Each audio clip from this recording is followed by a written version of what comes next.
My home in winter is a nest, a place of comfort and inspiration. It is a mirror, a reflection of my tastes and interests.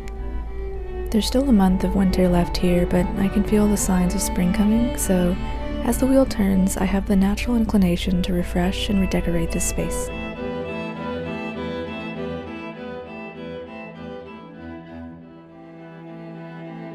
This video will be loosely split into 3 parts.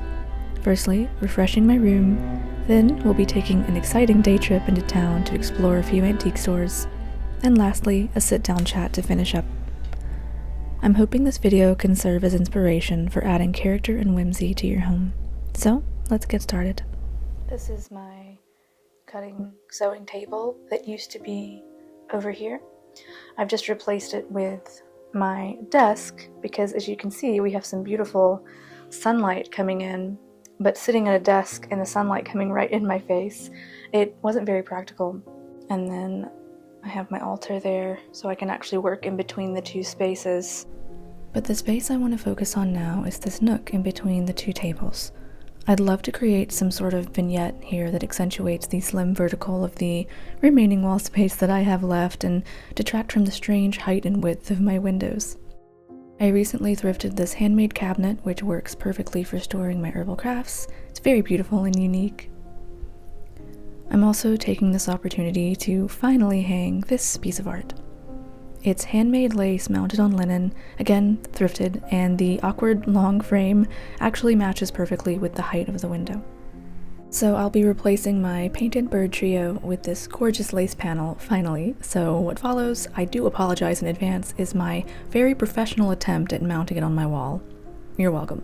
I'm gonna add yet one more hole to the wall and move the screw down and to the right, ever so slightly.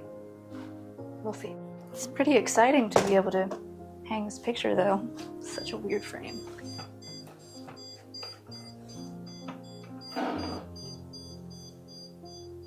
I don't know.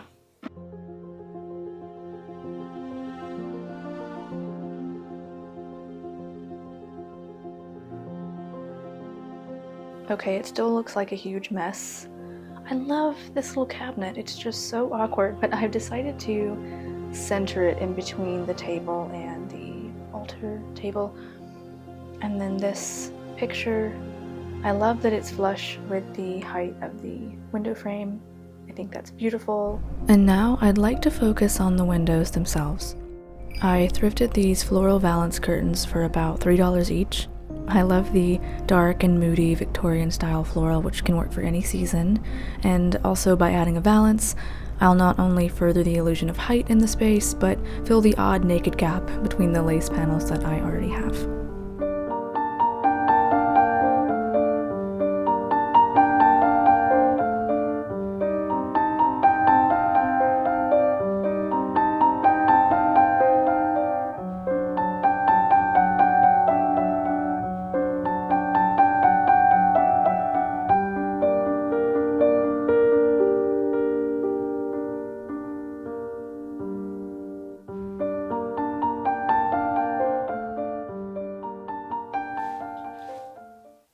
So I've reached a good stopping point for now. I'm gonna take a break and have a snack. So I'm gonna go eat my lunch and then continue. I'm thinking my next project or corner to tackle is this literal corner here with some altar decorations.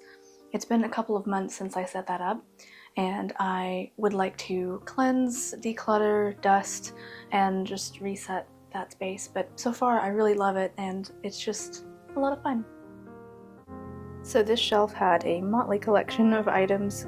A lot of them are gifts and natural items that I found myself. This is a pine needle basket that I made myself a couple of years ago, and I just store extra crystals and odds and ends in there that I'm not currently using, and then different crystals. So this is some tourmaline that my friend Sydney gave me, and then also my amethyst right there. And I had a vase, a dried arrangement of feverfew. I'm thinking I want to limit the items on the shelf and just shuffle these around because they're all very beautiful, but I want to just clear the space a tiny bit.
Good morning. So this part of the video is going to be quite different from what I usually share. My channel is called The Hearth Fairy, and obviously it's centered around my home, and I am a homebody. But today I planned a little day trip for myself out into town. Of course, I have some practical reasons for leaving. I've recently met a very kind customer who repairs old sewing machines, and I have a beautiful featherweight machine gifted to me by my grandmother that has been jammed since last spring, and I'm taking that to her. Also, we have a cobbler, apparently, so I'm gonna be dropping off some boots there, and then right across the street from the cobbler is one of my favorite antique stores. So that's my excuse for going there, and maybe I'll pick up some knickknacks, maybe not. I thought maybe, even though it's quite different from what I usually share, I could film bits and pieces of that, hopefully, and share it with you guys. So let's go.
So cute.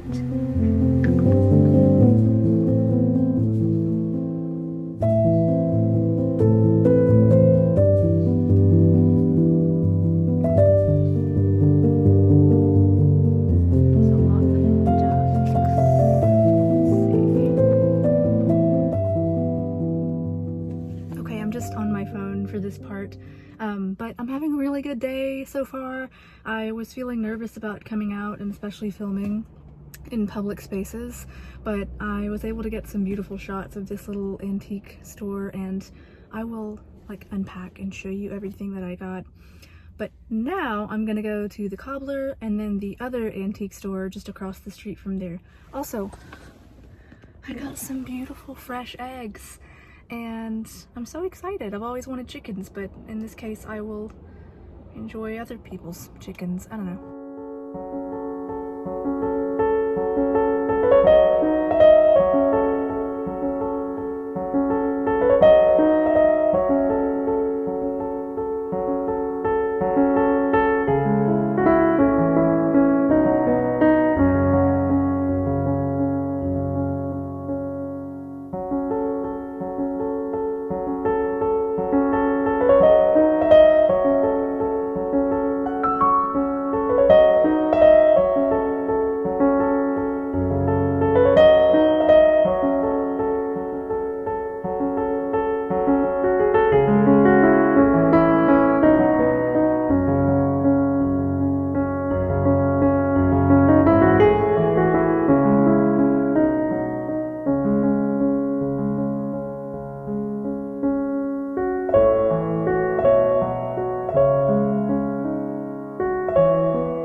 mission accomplished, but I am thoroughly exhausted as an introvert and a homebody who never goes anywhere to spend half a day running errand after errand, or I should say adventure after adventure, back to back. It was pretty exhausting, but I feel encouraged, and it's very rare that I go out and try new things, especially going to the cobbler shop. And that usually prevents me from doing the thing at all, but I've just been reflecting, and life is honestly too short to not do things. And once I was out, I felt my anxiety sort of ebbing away, and I felt like, just another part of the mosaic of life and the hustle and bustle of everyone else, and it felt less like I was in a spotlight and like an alien. I don't know if any of you ever feel like that in public, but everybody was so wonderful. I met with a woman who helped repair my machine. We fixed a jam, and it was just really endearing to talk to an older person who I just felt like was such a kindred spirit, especially the way we talked about sewing machines, and that was lovely. And then the cobbler was nice. It was the owner's daughter who was running the counter, and she was so sweet. And I'm gonna get my shoes repaired in a week or two. So I will bring my hoard in a few minutes once I've decompressed and share everything with you. I'm so out of breath.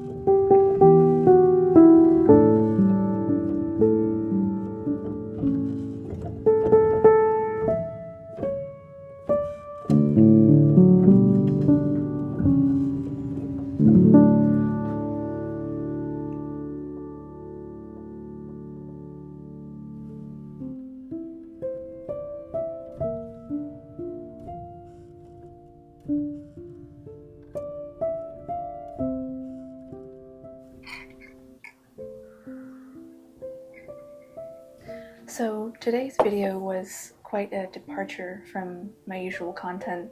Rarely do I venture out of my home besides and sharing that with you, besides going to the park and filming myself in nature, and then of course working here on my crafts and herbal remedies. But it's winter time, we're in the middle of February, it's freezing and it's raining right now, and naturally at this time, with spring being barely a month away, I feel that urge to declutter and spring clean. So I hope I was able to show you a little bit of how I do that and just get out of my comfort zone a bit. I think that's another big theme of this video, is being brave and just doing something different. Two things I got up to in this video was having my machine repaired by a customer of mine and going to the cobbler. I didn't film much of those, but these are dying arts, and I'm really overjoyed to have resources in my town, and it's something that I forget about and a lot of people don't even realize exist. So I love supporting my community and also just getting my old stuff fixed and not throwing it away.